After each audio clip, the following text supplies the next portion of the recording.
Ini adalah video presentasi singkat tentang tugas kelompok literasi data dan inteligensi artifisial. Topik yang telah dipilih bersangkutan dengan gempa bumi. Melalui analisa data yang telah dikumpulkan, kami bisa mendapatkan wawasan tentang seberapa aktif kejadian gempa di Indonesia. Dalam presentasi ini, kami akan membahas 4 hal, yaitu pendahuluan, metodologi, visualisasi data, dan perhitungan statistik.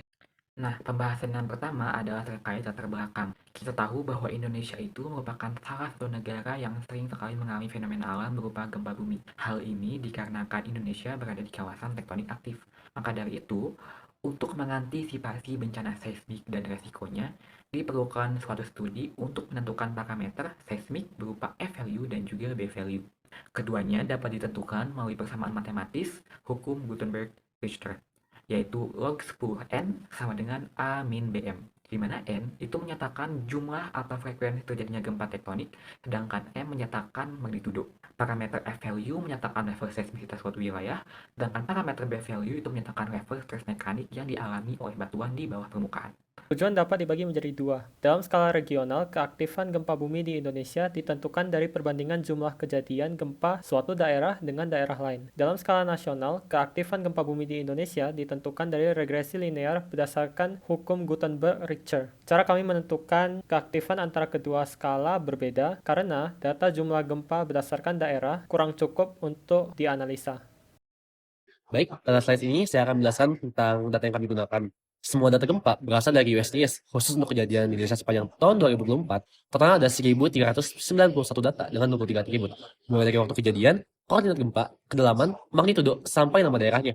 Karena dari USGS ini sudah cukup rapi, kami tidak perlu melakukan pembersihan data yang rumit, sehingga kami bisa langsung fokus ke proses analisis dan pengelompokan datanya.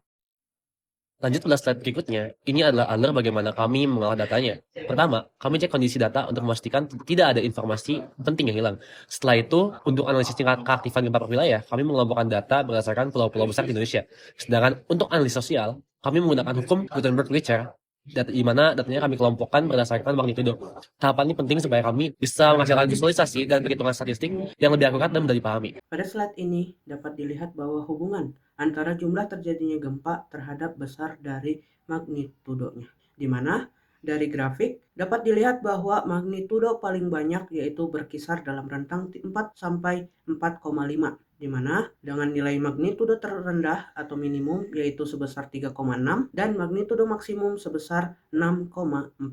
Jumlah kejadian gempa terbanyak yaitu berada pada magnitudo 4,4 dengan jumlah 219 kali gempa, dan dari grafik di samping pun dapat terlihat bahwa persebaran mendekati bentuk grafik normalnya.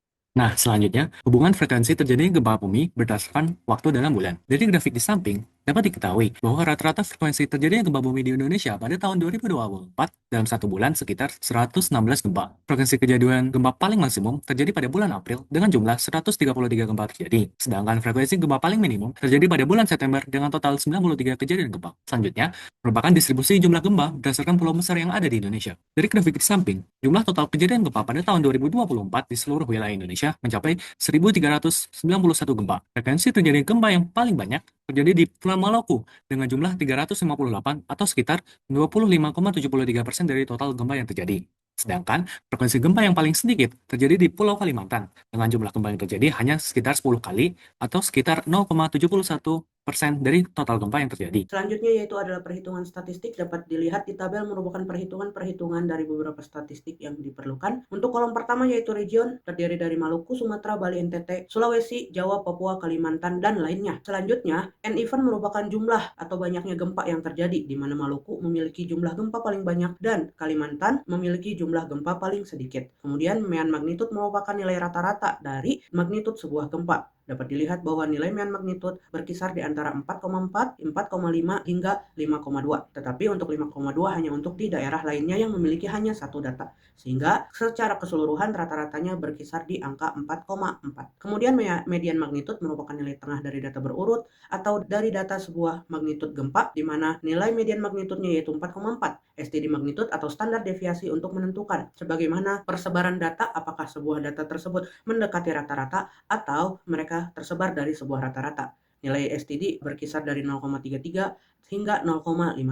Minimum dan maksimum magnitude menunjukkan nilai terendah dan nilai tertinggi dari magnitude sebuah gempa di daerah tersebut. Dan 3 kolom terakhir yaitu nilai dari kuartilnya. 25% artinya kuartil bawah, 75% kuartil atas, dan EQR adalah jarak antar kuartilnya atau Kami mencari tahu hubungan atau korelasi antara variabel dependent, yaitu magnitudo, dan variabel independent, yaitu jumlah kejadian gempa pada suatu wilayah. Korelasi tersebut dapat diestimasikan dengan Gutenberg-Richter Law yang persamaannya tertera di grafik. Untuk mencari konstanta-konstantanya, kami melakukan regresi linear berdasarkan data-data yang telah kami kumpulkan, dan didapatkan bahwa A value bernilai 7,8582 dan B value bernilai 1,1765. Nah, itu dia presentasi atau pembahasan terkait proyek tugas masalah kami.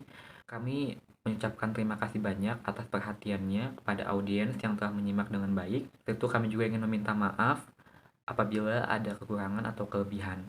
Sampai jumpa di lain kesempatan.